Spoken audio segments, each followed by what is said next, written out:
Canvas where they'll find my animated lectures that I have recorded, and we have the students do all of their work in Canvas, watching the lessons, the lectures. Then when they come into the, on campus, we just do the labs here. So I will explain what the lectures were, if they have any questions and so forth. Now, the body of human knowledge in 1900 was doubling every 100 years. In 1945, the body of human knowledge was doubling every 25 years. I looked it up last night. The body of human knowledge is doubling now every 12 hours. Oh.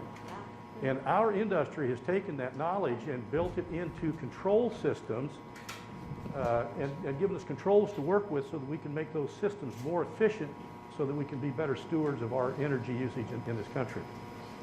So we can't start our students, when we bring them in here, we can't start out teaching the more complex systems. Yeah. So we start out with this basic electricity. This is our initial introduction to electricity and controls. And what we've set up to demonstrate for you today is we've got a basic series parallel circuit. The students will be given a schematic, and then they'll be asked to wire up these trainers and make it work the way that it's specified in the schematic. Now what we've done today is we've got all three of these machines connected the same way. What the student would typically do is they come to, once they get the wires connected, we have them hook a multimeter in to measure the current draw through each one of the loads, in this case light bulbs. So what Sebastian's got hooked up for us here, and then what they would do is they'd reconfigure the meter to check the next load. So what we've done for you to make it go a little faster is we've just set up 3 examples so that the students don't have to actually manipulate the wires. Now, what Sebastian's got for us here, he's going to demonstrate the current draw to the entire network of resistive loads. So he's going to set the meter once he's connected it, turn the system on, okay? And the entire circuit is drawing about 38 milliamps, okay? Now, once he's done with that, he'll reconfigure the wiring and connect it the way that Stephen has it connected. And he has this multimeter connected, so he's reading the current draw of this individual load. So turn that on, okay? Now, this bulb, because it's connected in series with this one, is drawing the same amps as the entire system is getting because they're in series. But you can see that these two are doing more work than these guys. They're barely lit up. Yeah. Because they're connected in parallel and with these first two, with each other, and then in series with these first 2 bulbs.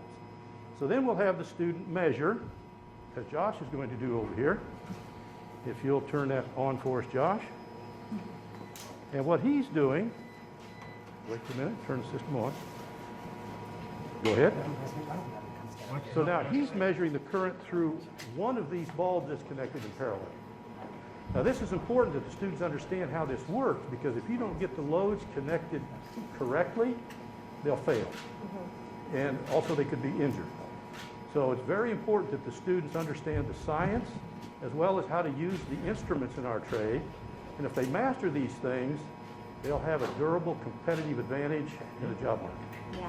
So are you first year or second year? Or is this a certificate program or a These are degree my newbies. We have a certificate program.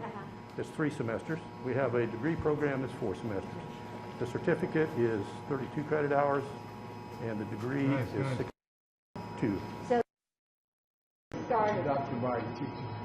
I know that. I was anxious to meet you. Thank you. So don't forget the test on that. Oh, well, there is a test coming up. Oh, there is a Now, test. what the students do is these are inputs from the instruments.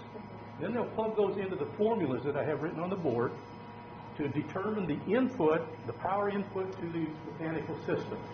Then we take other measurements with other instruments and combine that with these measurements to validate the output of the mechanical equipment, so we can assure the customer that they're getting what they're paid for. Okay?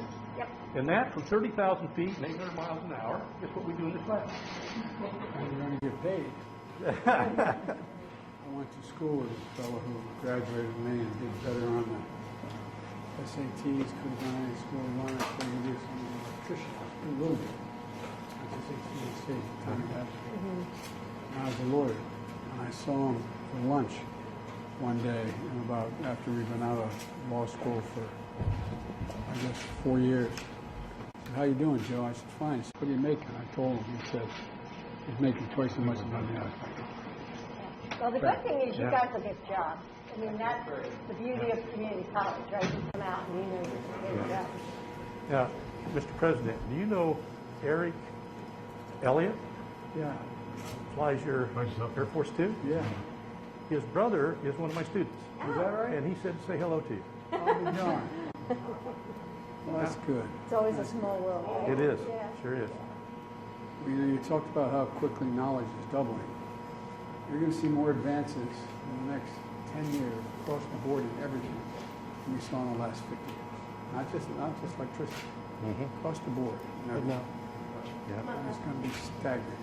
Are you a veteran, or is that just, oh, What branch?